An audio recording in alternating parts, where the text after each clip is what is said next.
नारायण मूर्ति जी ने एक इंटरव्यू के दौरान यह कहा था कि यदि भारत को अगले 2 से 3 डेकेड्स में डेवलप कंट्री बनना है तो भारत का जो यूथ है उसको कम से कम 70 घंटे पर वीक काम करना चाहिए। जिसके बाद डिबेट भी चली, कई लोग इस स्टेटमेंट के फेवर में थे, कई लोग इस स्टेटमेंट के फेवर में नहीं थे। और अब इस डिबेट को और फ्यूल दे दिया है एल&टी के चेयरपर्सन ने। उन्होंने यह कहा है कि संडेज को भी काम करना चाहिए। आप घर बैठे बैठे अपनी वाइफ को कब तक स्टेयर करोगे?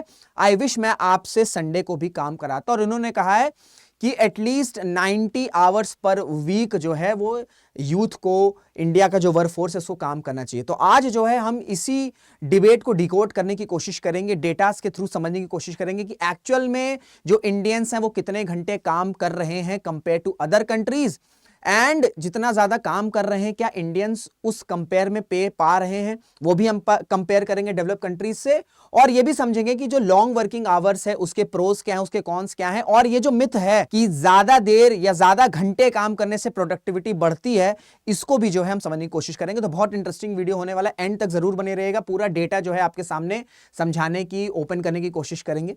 सो नमस्कार दोस्तों, मेरा नाम ऋषभ सिंह है and you are watching current affairs part by 247। इस तरीके की एनालिसिस, अपडेट्स, न्यूज आपको इस चैनल पर मिला करती, तो चैनल को सब्सक्राइब जरूर कर लीजिएगा। So how long can you stay at wife? L and T chairman suggest 90 hours work week. और उसके बाद से जो है ये तेजी बढ़ गया है। उन्होंने ये कहा कि he is regret over not being able to make employees work on Sundays, stating he would not be happier if they did as he personally works on Sundays. He question employees activities at home suggesting they should come to the office instead. इनका ये कहना था कि Sundays को जो है ये regret करते हैं कि संडे को उनको छुट्टी देनी पड़ती है। एंड ये भी पूछ रहे थे कि एम्प्लॉइज घर पर करते क्या हैं, इससे अच्छा है कि वो संडे को भी आकर काम करें। अब देखिए, ये जो डिबेट शुरू हुई थी वो नारायण मूर्ति जी के द्वारा जो है, जो उनका स्टेटमेंट आया था उसके बाद ये डिबेट शुरू हुई थी। इनका ये कहने का मतलब था कि अगर हम बात करें वर्क प्रोडक्टिविटी की, तो इस मामले में जो भारत है वो वन ऑफ द लोएस्ट है। और यदि 2 से 3 डेकेड्स में भारत को आगे बढ़ना है, चाइना को बीट करना है, यूएसए को बीट करना है, तो भारत का जो यूथ है उसको भाई जबरदस्त तरीके से ज्यादा घंटे काम करना होगा। और कम से कम वो घंटे होने चाहिए 70 आवर्स पर वीक। और साथ साथ इन्होंने ये भी कहा कि जो गवर्नमेंट में जो करप्शन है उसको भी कम करना होगा, डिसीजन मेकिंग बढ़ानी होगी, इंस्टेंट डिसीजंस लेने होंगे। और साथ में यूथ जो है अगर वो 70 घंटे पर वीक काम करेगा, तब जाकर भारत जो है अगले 20 से 30 सालों में शायद डेवलप कंट्री बन सकता है। और इसके बाद से ही जो है ये सिलसिला शुरू हो गया, डिबेट होना शुरू हो गया कि क्या 70 घंटे काम करने चाहिए, 90 घंटे काम करने चाहिए। जो एल&टी के चेयरमैन उन्होंने ये कहा कि he has a conversation with Chinese individual who claim that long work hours could allow China to surpass the United States, using this to justify his stance on extended work week.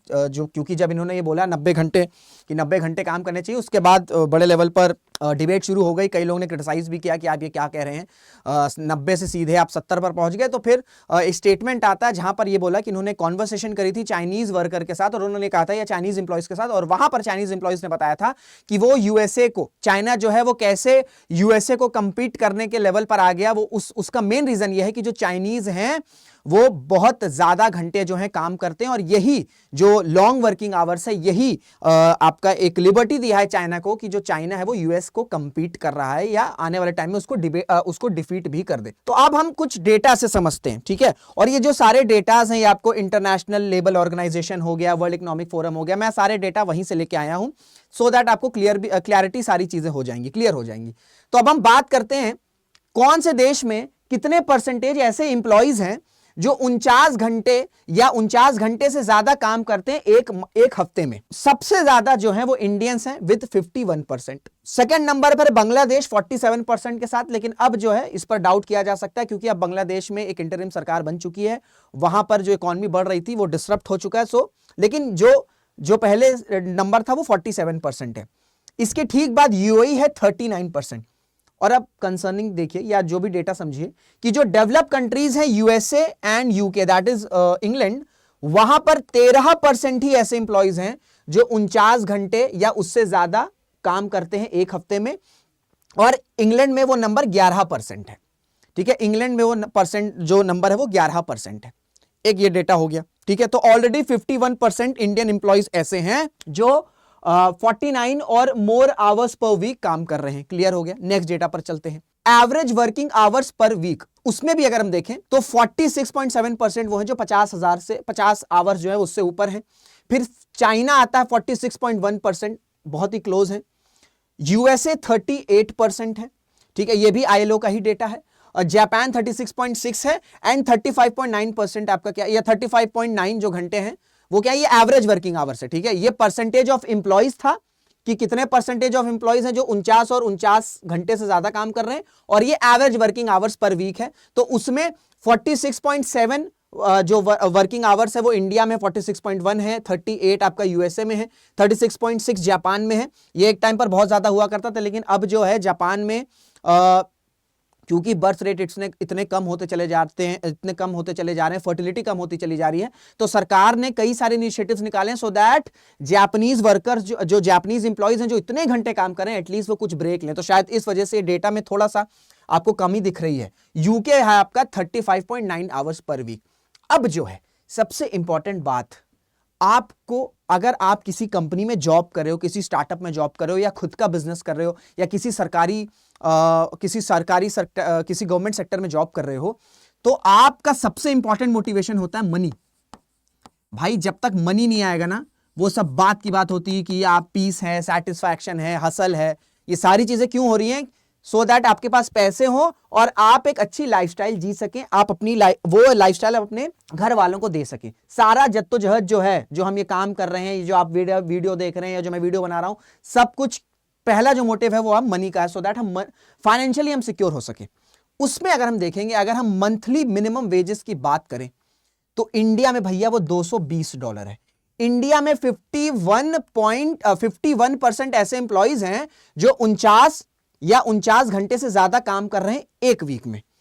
USA में वो number 13% है। अगर हम monthly wages की बात करें तो India भाई $220 है, चाइना में $502 है, वहीं यूएसए में आप देखोगे $1160 है, जापान जाओगे $1509 है, एंड अगर यूके जाओगे जहां पर नंबर सिर्फ 11% है जो ऐसे एम्प्लॉयज हैं दोज आर वर्किंग 49 और मोर आवर्स पर वीक, वो सिर्फ 11% है। लेकिन अगर हम मंथली मिनिमम वेजेस की बात करेंगे तो right at the top, UK is right at the top with $1987। So concern ये है कि जितने घंटे इंडियंस काम कर रहे हैं उस कंपेयर में उनको वेजेस नहीं मिल रहे हैं। वहीं अगर हम डेवलप कंट्रीज की बात करें तो वहां पर वर्किंग आवर्स हैं, वर्किंग आवर्स के साथ साथ जितना वो वर्क कर रहे हैं उनको पे भी उस हिसाब से ही मिल रहा है। क्लियर हो गया? क्लियर हो गया, ये डेटा क्लियर हो गया। अब हम जीडीपी पर आवर वर्क देखते हैं तो इसमें भी इंडिया लोअर पर है, लोएस्ट पर है, $8।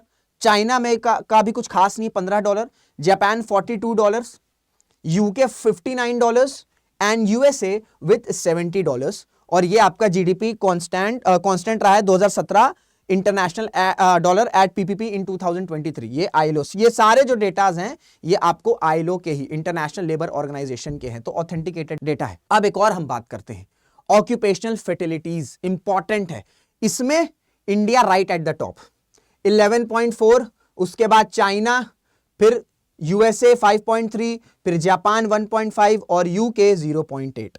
तो यूके मंथली वेजेस में सबसे ऊपर है, सबसे कम है जहां पर 50 घंटे से ज्यादा इंप्लॉइज काम कर रहे हैं पर वीक, एंड ऑक्यूपेशनल फर्टिलिटीज में भी यूके जो है वो बिल्कुल लास्ट पे है या बिल्कुल बॉटम पे है। क्लियर हो गया? एंड यहां पर India right at the top with 11.4। तो अगर हम बात करें, ऑलरेडी इंडियंस जो हैं वो वर्क जो है वो एटलीस्ट 49 या 49 से ज्यादा, ठीक है, 49 से 50 आवर्स पर वीक हम कर रहे हैं, लेकिन इसके कंपेयर में जो वेजेस हैं वो मैच नहीं कर रहे हैं।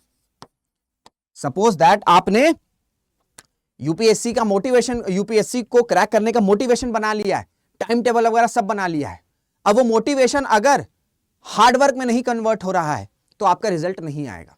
तो यहां पर भी यही चीज है कि ऑलरेडी इंडियंस जो है वो अच्छा खासा वर्क कर रहे हैं, लेकिन वेज नहीं मिल रहा है, वेज उस टाइप का नहीं। तो सबसे इंपॉर्टेंट कंसर्न ये है कि चाहे प्राइवेट सेक्टर हो, इंडियन अथॉरिटीज हो, जो पॉलिसी मेकर्स हैं, उनको इस चीज को तो सबसे पहले रेक्टिफाई करना होगा, क्योंकि अगर वेजेस बराबर हो जाएंगे ना तो ऑलरेडी एक मोटिवेशन आता है, क्योंकि अगर आपको उस हिसाब से पैसा मिल रहा है जितना आप काम कर रहे हैं तो फिर आप ज्यादा हासिल करते हो, ठीक है, यू फीट फॉर मोर।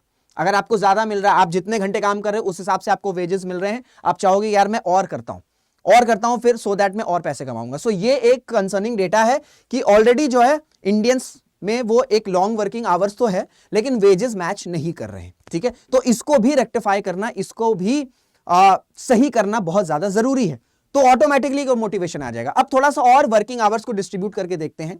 अभी हमने आईएलओ के डेटा की बात करी, अब हम बात करेंगे नेशनल सैंपल सर्वे ऑफिस का डेटा है। उस डेटा ने बताया है कि 70%, 70% जो इंडियन वर्कर्स हैं अर्बन एरिया में और 80% जो रूरल एरियाज में है वो ऑलरेडी 48 आवर्स पर वीक से ज्यादा काम कर रहे हैं। एंड स्पेशली अगर हम बात करें आईटी में, मैन्युफैक्चरिंग में और एग्रीकल्चर में, तो यहां पर ऑलरेडी जो एम्प्लॉइज हैं वो एक लॉन्ग वर्किंग आवर्स काम कर रहे हैं। ये खुद नेशनल सैंपल सर्वे ऑफिस का डेटा आया है कि ऑलरेडी भाई ऐसे एम्प्लॉइज हैं around 70%। 70% is a huge number, 80% is another a huge number, both in urban and rural areas, that Indian workers are already working beyond 48 hours per week।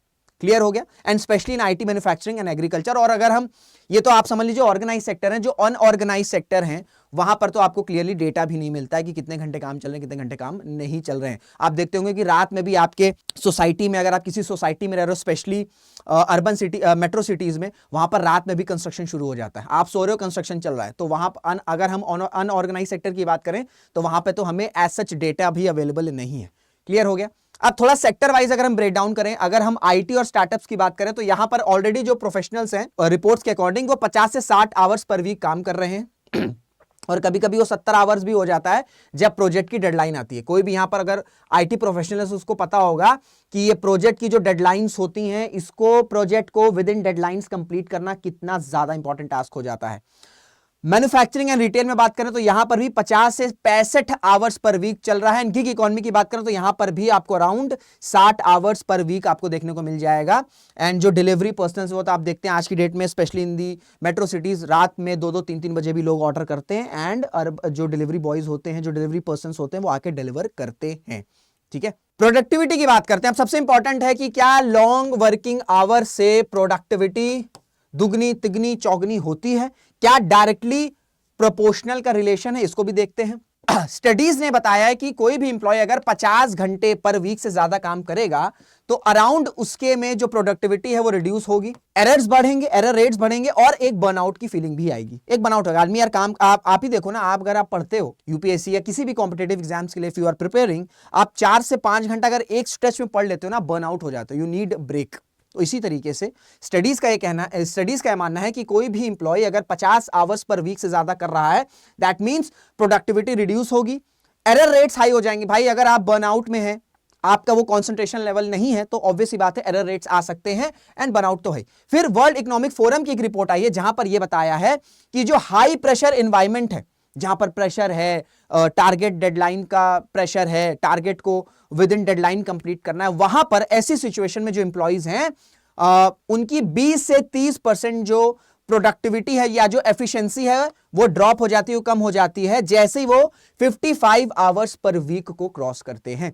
सो ये जो study है उनका, अगर हम इस स्टडी को एनालाइज करें तो इसका मतलब ये जरूरी नहीं कि अगर लॉन्ग वर्किंग आवर्स हो रहा है, कोई भी प्रोफेशनल्स अगर लॉन्ग वर्किंग आवर्स काम कर रहे हैं तो प्रोडक्टिविटी एनहांस ही होगी, बल्कि अगर हम इन स्टडीज को देखें, वो भी वर्ल्ड इकोनॉमिक फोरम की स्टडी है, तो उसमें 20 से 30% का एफिशिएंसी में ड्रॉप आ रहा है, रिडक्शन आ रहा है जब भी कोई प्रोफेशनल जो है वो 55 घंटे पर वीक से ज्यादा काम कर रहा है। तो ये पूरा डेटा का खेल हो गया आपको। अब थोड़ा सा कुछ प्रोज और कॉन्स करते हैं। देखिए, कुल मिलाकर काम तो अपन को करना ही है। एक इंडियंस में तो ये एटीट्यूड है कि हमें यार काम नहीं करना, जैसे कई ऐसी जो सोच रहती ना, पहले तो ज्यादा हुआ करती थी, अब थोड़ी कम हो गई है, कि यार सरकारी नौकरी मिल जाएगी ना तो काम नहीं करना होगा।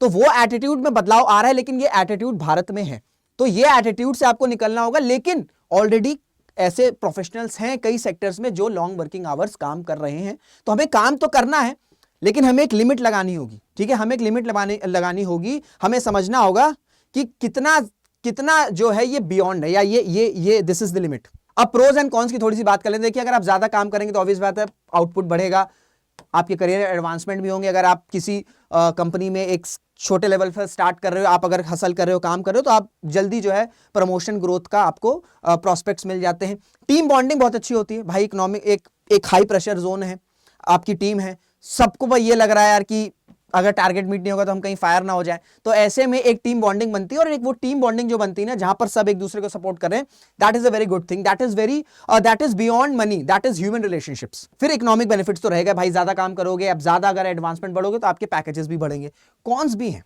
कॉन्स भी समझना होगा, ठीक है। इसलिए ये जो पूरा लेक्चर है ना, ये पूरा आपको डेटा, पूरे प्रोस कॉन्स, सारी चीजें आपको सब कुछ समझ में आ जाएगा, फिर आपकी विजडम है कि क्या सही है क्या गलत है। अगर हम हेल्थ रिस्क की बात करें तो जापान में एक टर्म है खारोशी। खारोशी का मतलब ये होता है कि जब तक आपकी डेथ ना हो जाए आप काम करते रहो, ठीक है। इससे क्या होता है कि एक्सेसिव वर्क का इफेक्ट बहुत ज्यादा आपके हेल्थ रिस्क पर आता है, और ये मेंटली फिजिकली दोनों है, आपकी फिजिकल हेल्थ भी कॉम्प्रोमाइज हो सकती है, so as your mental health. Productivity reduce होगी, हम देख चुके हैं। वर्क लाइफ इंबैलेंस ये पूरी प्रॉपर ही चला जाएगा। अगर आप संडेज को भी काम कर रहे हो तो after work you have your families, you have your love ones, आप उनके साथ तो टाइम ही नहीं स्पेंड कर पा रहे हो। You are working like a machine, you are working like a robot.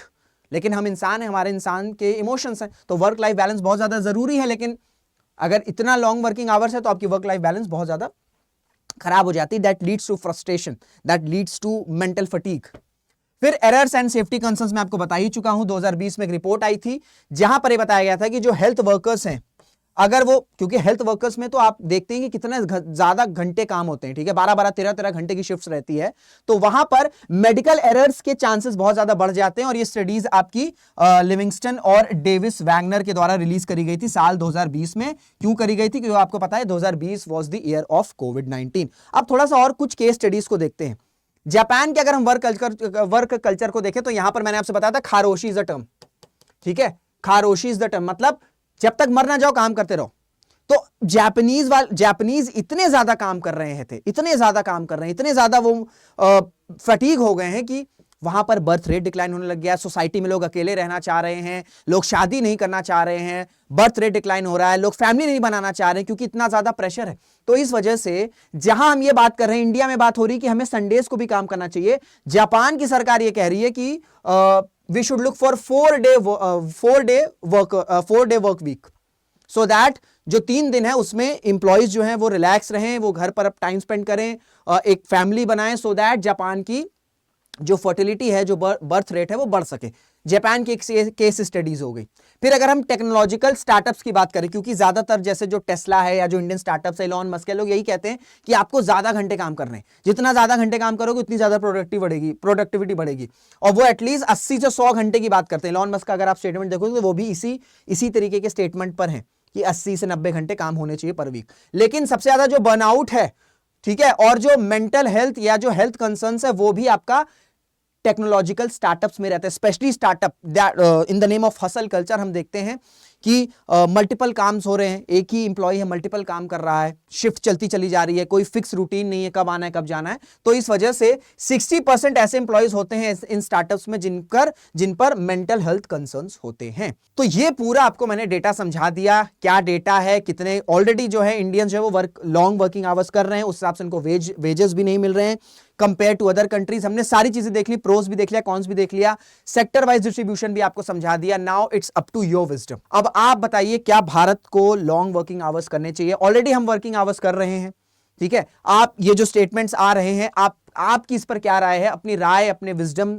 जो भी आपके थॉट्स हैं कमेंट बॉक्स में जरूर से लिखिए, और इस वीडियो को शेयर ज्यादा से ज्यादा करिएगा, सो दैट जो डेटाज हैं, क्योंकि ये डेटा जल्दी अवेलेबल नहीं है, इसलिए मैंने कोशिश करी कि सारा डेटा आपको बता सकूं, सो दैट ज्यादा से ज्यादा लोग जो हैं वो अवेयर हो सके। तो वीडियो अगर अच्छी लगी होगी तो इसे शेयर जरूर करिएगा, लाइक जरूर करिएगा, कमेंट भी जरूर से करिएगा। तो इस वीडियो को यहीं पर एंड करते हैं, मुलाकात करेंगे आपसे अगले वीडियो में। जय हिंद, जय भारत।